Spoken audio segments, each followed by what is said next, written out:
Hi, boys and girls. So today we're going to pick up on Chapter 5 in The Red Pyramid by Rick Riordan. Where we last left off is the inspector was meeting with Sadie, Carter, and their grandparents, and the inspector was talking about possibly arresting them for the destruction over at the museum. And then suddenly he changed his mind, and instead he was going to deport Sadie and Carter, which means send them out of the country.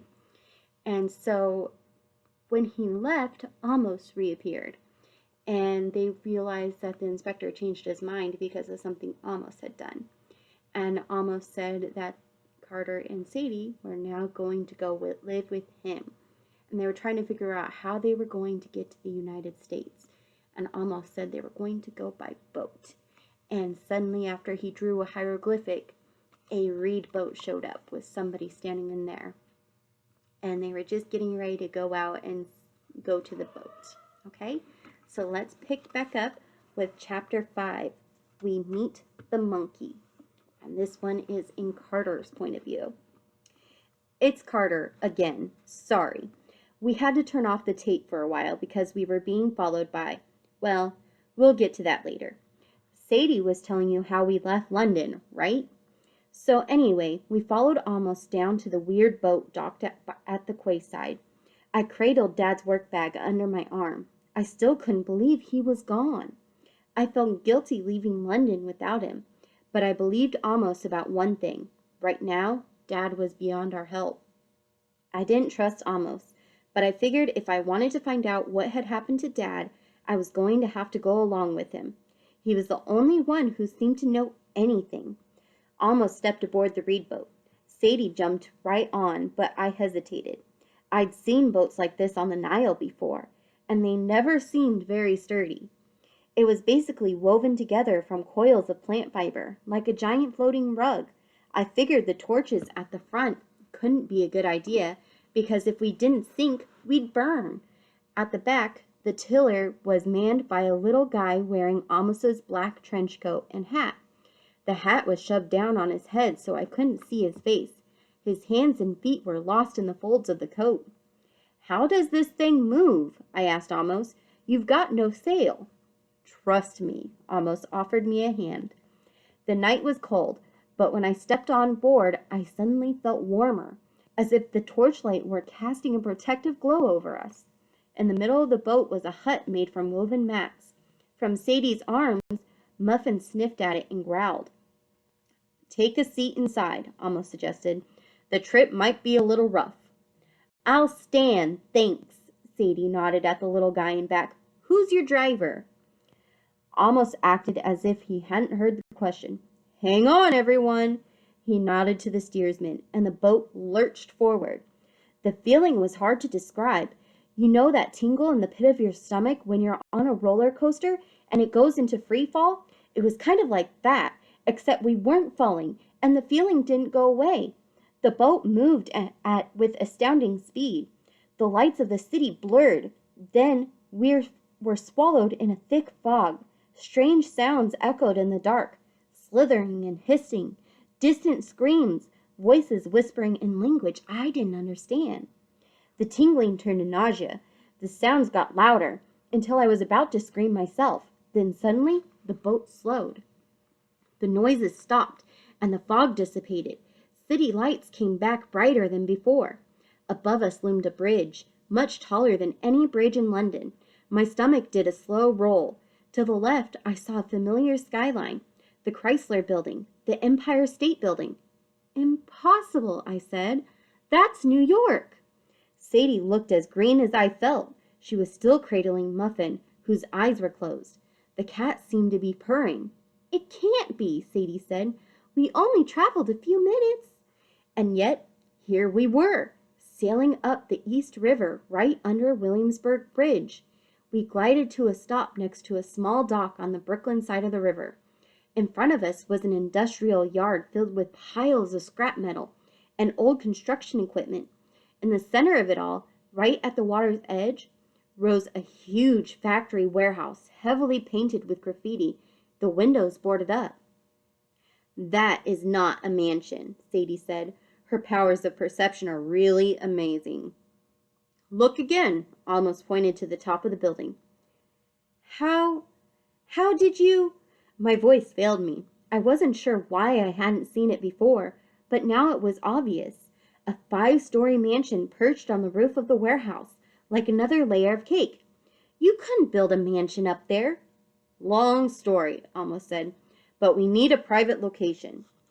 And is this the East Shore? Sadie asked. You said something about that in London. My grandparents living on the East Shore. Amos smiled.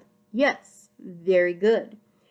Sadie, in ancient times, the east bank of the Nile was always the side of the living, the side where the sun rises. The dead were buried west of the river. It was considered bad luck, even dangerous to live there. The tradition is still strong among our people. Our people? I asked, but Sadie muscled in with another question. So you can't live in Manhattan? She asked. Amos's brow furrowed as he looked across at the Empire State Building. Manhattan has other problems, other gods. It's best we stay separate. Other what? Sadie demanded. Nothing. Amos walked past us to the steersman. He plucked off the man's hat and coat, and there was no one underneath. The steersman simply wasn't there. Amos put on his fedora, folded his coat over his arm, and waved toward a metal staircase that wound all the way up the side of the warehouse to the mansion on the roof. All ashore, he said, and welcome to the 21st Gnome. Gnome? I asked, as we followed him up the stairs. Like those little runty guys? Heavens no, Amos said. I hate gnomes. They smell horrible. But you said gnome, N-O-M-E, as in a district, a region. The term is from ancient times when Egypt was divided into 42 provinces. Today, the system is a little different. We've gone global. The world is divided into 360 gnomes. Egypt, of course, is the first. Greater New York is the 21st. Sadie glanced at me and twirled her finger around her temple. No, Sadie, Amos said, without looking back. I'm not crazy. There's much you need to learn. We reached the top of the stairs, looking up at the mansion. It was hard to understand what I was seeing. The house was at least 50 feet tall, built of enormous limestone blocks and steel-framed windows. There were hieroglyphs engraved around the windows, and the walls were lit up so the place looked like a cross between a modern museum and an ancient temple. But the weirdest thing was that if I glanced away, the whole building seemed to disappear. I tried it several times just to be sure. If I looked for the mansion from the corner of my eye, it wasn't there. I had to force my eyes to refocus on it, and even that took a lot of willpower. Almost stopped before the entrance, which was the size of a garage door. A dark, heavy square of timber with no visible handle or lock. Carter, after you. How do you think? Great, another mystery. I was about to suggest we ram Amos's head against it and see if that worked. Then I looked at the door again, and I had the strangest feeling. I stretched out my arm. Slowly, without touching the door, I raised my hand, and the door followed my movement, sliding upward until it disappeared into the ceiling. Sadie looked stunned. How? I don't know, I admitted, a little embarrassed. Motion sensor, maybe? Interesting. Almost sounded a little troubled. Not the way I would have done it, but very good. Remarkably good. Thanks, I think. Sadie tried to go inside first, but as soon as she stepped on the threshold, Muffin wailed and almost clawed her way out of Sadie's arms. Sadie stumbled backward. What was that about, Cat? Oh, of course, Amos said. My apologies. He put his hand on the cat's head and said very formally, You may enter. The cat needs permission? I asked. Special circumstances, Amos said, which wasn't much of an explanation, but he walked inside without saying another word. We followed, and this time Muffin stayed quiet. Oh my God. Sadie's jaw dropped. She craned her neck to look at the ceiling, and I thought the gum might fall out of her mouth. Yes, Amos said. This is the great room. I could see why he called it that. The cedar beam ceiling was 4 stories high, held up by carved stone pillars engraved with hieroglyphs. A weird assortment of musical instruments and ancient Egyptian weapons decorated the walls. 3 levels of balconies ringed the room with rows of doors all looking out on the main area. The fireplace was big enough to park a car in it, with a plasma screen TV above the mantel and massive leather sofas on either side. On the floor was a snakeskin rug, except it was 40 feet long and 15 feet wide, bigger than any snake. Outside, through the glass walls, I could see the terrace that wrapped around the house. It had a swimming pool and a dining area and a blazing fire pit. And at the far end of the great room was a set of double doors marked with the Eye of Horus and chained with half a dozen padlocks. I wondered what could possibly be behind them. But the real showstopper was the statue in the center of the great room. It was 30 feet tall, made of black marble. I could tell it was of an Egyptian god because the figure had a human body and an animal's head, like a stork or a crane, with a long neck and a really long beak. The god was dressed ancient style in a kilt, sash, and neck collar. He held a scribe stylus in one hand and an open scroll in the other, as if he had just written the hieroglyphs inscribed there. An ankh, the Egyptian looped cross, with a rectangle traced around its top. "That's it!" Sadie exclaimed. "Per ankh." I stared at her in disbelief. "All right, how can you read that?" "I don't know," she said, "but it's obvious, isn't it? The top one is shaped like the floor plan of the house." "How did you get that? It's just a box." The thing was, she was right. I recognized the symbol, and it was supposed to be a simplified picture of a house with a doorway. But that wouldn't be obvious to most people, especially people named Sadie. Yet she looked absolutely positive. "It's a house," she insisted, "and the bottom picture is the ankh, the symbol for life, per ankh, the house of life." "Very good," Sadie almost looked impressed. "And this is a statue of the only god still allowed in the house of life, at least normally. Do you recognize him, Carter?" Just then it clicked. The bird was an ibis, an Egyptian river bird. "Thoth," I said, "the god of knowledge. He invented writing." "Indeed," Amos said. "Why the animal heads?" Sadie asked. "All those Egyptian gods have animal heads? They look so silly." "They don't normally appear that way," Amos said. "Not in real life." "Real life?" I asked. "Come on, you sound like you've met them in person." Amos's expression didn't reassure me. He looked as if he were remembering something unpleasant. "The gods could appear in many forms, usually fully human or fully animal, but occasionally as a hybrid form like this. They are primal forces, you understand, a sort of bridge between humanity and nature. They are depicted with animal heads to show that they exist in 2 different worlds at once. Do you understand?" "Not even a little bit," Sadie said. Almost didn't sound surprised. "Yes, we have much training to do. At any rate, the god before you, Thoth, founded the House of Life, for which this mansion is the regional headquarters. Or, at least it used to be. I'm the only member left in the 21st Gnome, or I was, until you 2 came along." "Hang on," I said. I had so many questions. I could hardly think where to start. "What is the House of Life? Why is Thoth the only god allowed here? And why are you—" "Carter, I understand how you feel," Almost smiled sympathetically. "But these things are better discussed in daylight. You need to get some sleep, and I don't want you to have nightmares." "You think I can sleep?" Meow. Muffin stretched in Sadie's arms and let loose a huge yawn. Almost clapped his hands. "Khufu!"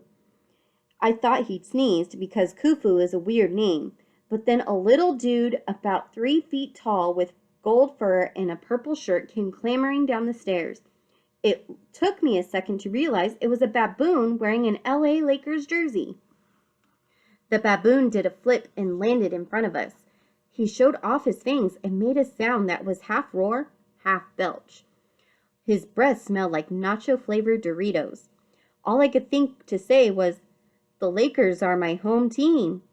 The baboon slapped his head with both hands and belched again. "Oh, Khufu likes you," Amos said. "You'll get along famously." "Right," Sadie looked dazed. "You've got a monkey butler. Why not?" Muffin purred in Sadie's arms as if the baboon didn't bother her at all. "Argh!" Khufu grunted at me. Amos chuckled. "He wants to go one-on-one with you, Carter, to, see your game." I shifted from foot to foot. Yeah, sure, maybe tomorrow. But how can you understand?" "Carter, I'm afraid you'll have to get used to a lot," Amos said. "But if you're going to survive and save your father, you have to get some rest." "Sorry," Sadie said. "Did you say survive and save our father? Could you expand on that?" "Tomorrow," Amos said. "We'll begin your orientation in the morning. Khufu, show them to their rooms, please." "Argoof," the baboon grunted. He turned and waddled up the stairs. Unfortunately, the Lakers jersey didn't completely cover his multicolored rear. We were about to follow when Amos said, "Carter, the work bag, please. It's best if I lock it in the library." I hesitated. I'd almost forgotten the bag on my shoulder, but it was all I had left of my father. I didn't even have our luggage because it was still locked up at the British Museum. Honestly, I'd been surprised the police hadn't taken the work bag too, but none of them seemed to notice it. "You'll get it back," Amos promised, "when the time is right." He asked nicely enough, but something in his eyes told me that I really didn't have a choice. I handed over the bag. Amos took it gingerly, as if it were full of explosives. "See you in the morning." He turned and strode toward the chained-up doors. They unlatched themselves and opened just enough for Amos to slip through without showing us anything on the other side. Then the chains locked again behind him. I looked at Sadie, unsure what to do. Staying by ourselves in the great room with the creepy statue of Thoth didn't seem like much fun, so we followed Khufu up the stairs. Sadie and I got adjoining rooms on the 3rd floor, and I've got to admit they were way cooler than any place I'd ever stayed before. I had my own kitchenette, fully stocked with my favorite snacks, ginger ale. "No, Sadie, it's not an old person's soda. Be quiet." Twix and Skittles. It seemed impossible. How did Amos know that I liked what I liked? The TV, computer, and stereo system were totally high-tech. The bathroom was stocked with my regular brand of toothpaste, deodorant, everything. The king-size bed was awesome too, though the pillow was a little strange. Instead of a cloth pillow, it was an ivory headrest, like I'd seen in Egyptian tombs. It was decorated with lions and, of course, more hieroglyphs. The room even had a deck that looked out on New York Harbor, with views of Manhattan and the Statue of Liberty in the distance. But the sliding glass doors were locked shut somehow. That was my first indication that something was wrong. I turned to look for Khufu, but he was gone. The door to my room was shut. I tried to open it, but it was locked. A muffled voice came from the next room. "Carter?" "Sadie." I tried the door to her adjoining room, but it was locked too. "We're prisoners," she said. "Do you think can we trust him?" After all I'd seen today, I didn't trust anything, but I could hear the fear in Sadie's voice. It triggered an unfamiliar feeling in me, like I needed to reassure her. The idea seemed ridiculous. Sadie had always seemed so much braver than me, doing what she wanted, never caring about the consequences. I was the one who got scared, but right now, I felt like I needed to play a role I hadn't played in a long time. Big brother. "It'll be okay," I tried to sound confident. "Look, if Amos wanted to hurt us, he could have done it by now. Try to get some sleep." "Carter?" "Yeah?" "It was magic, wasn't it? What happened to Dad at the museum? Amos's boat? The house? All of it magic." "I think so." I could hear her sigh. "Good. At least I'm not going mad." "Don't let the bedbugs bite," I called. And I realized I hadn't said that to Sadie since we had lived together in Los Angeles, when Mom was still alive.